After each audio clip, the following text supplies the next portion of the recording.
Hello बच्चों, चलिए प्रश्न को समझते हैं। प्रश्न दिया हुआ अभिकथन है, नाइट्रोजन के गुणात्मक आकलन में कैल्डाल विधि उन यौगिकों के लिए लागू नहीं होती जिनके नाइट्रो व एजो समूह में नाइट्रोजन शामिल है तथा नाइट्रोजन रिंग जैसे पिरिडीन में उपस्थित है। तो बच्चों, और कारण कुछ इस प्रकार दिया हुआ, नाइट्रोजन के ऐसे यौगिक सल्फ्यूरिक अम्ल के साथ अपचारित किए जाने पर कैल्डाल विधि के द्वारा अमोनियम सल्फेट को परिवर्तित नहीं करते। तो बच्चों, आओ सबसे पहले प्रश्न की मुख्य अवधारणा को समझते हैं कि प्रश्न की मुख्य अवधारणा क्या लिखते हैं यहाँ पे। मुख्य अवधारणा। तो बच्चों, मुख्य अवधारणा में हम यह देखेंगे कि जो कैल्डाल विधि है, लिखते हैं यहाँ पे कैल्डाल विधि। कैल्डाल विधि नाइट्रोजन के नाइट्रोजन के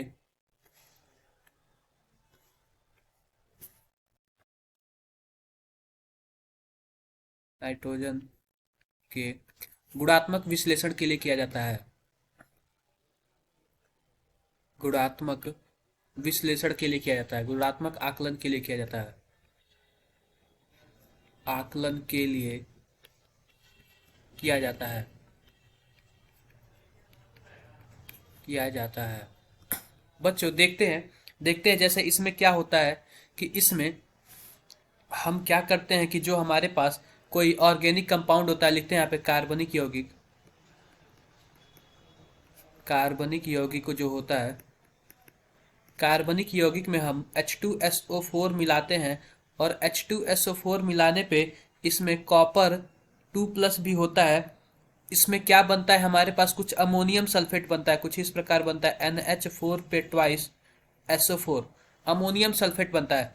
अब बच्चों, होता क्या है कि ammonium sulphate NH4 twice SO4 जो होता है, इस पे हम क्या करते हैं कि NaOH मिला देते हैं, तो यह कुछ इस प्रकार बदल जाता है Na2SO4 प्लस 2H2O और 2NH3। अब बच्चों, जो यहाँ पे NH3 होता है, हम इसी से क्या करते हैं, नाइट्रोजन का आकलन करते हैं।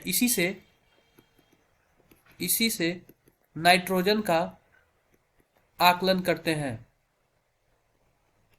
आकलन करते हैं। तो बच्चों, इस प्रकार हमने देखा कि हमने NH3 से नाइट्रोजन का आकलन किया। तो हम क्या करते कि हमारे पास होता यह है कि जैसे कोई नाइट्रो ग्रुप हो, हम क्या लिखते हैं, नाइट्रो ग्रुप हो, हम लिखते हैं यहाँ पे कोई नाइट्रो ग्रुप, कोई NO2 समूह कॉमा एजो समूह, कुछ इस प्रकार एजो समूह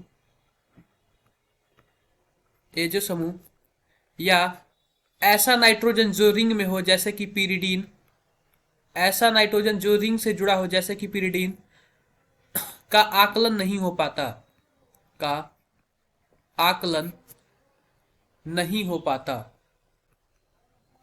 नहीं हो पाता। क्योंकि बच्चों, क्योंकि ये H2SO4 के साथ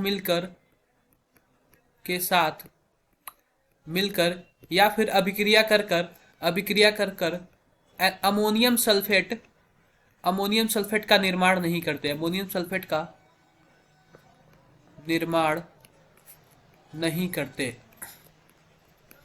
बच्चों, अगर अमोनियम सल्फेट का निर्माण नहीं करेंगे तो क्या होगा, तो हमारे पास अमोनिया नहीं बनेगा, और अमोनिया नहीं बनेगा तो हम नाइट्रोजन का आकलन नहीं कर पाएंगे। तो इस प्रकार बच्चों, हम देखते हैं कि जो हमारा एसर्शन है, नाइट्रोजन के गुणात्मक आकलन में कैल्डाल विधि उन यौगिकों के लिए लागू नहीं होता जिनके पास नाइट्रो एचओ व नाइट्रोजन शामिल हो, जैसे कि पिरिडीन बच्चों। तो इस प्रकार बच्चों, बात करें तो ये अभिकथन बिल्कुल भी सही है।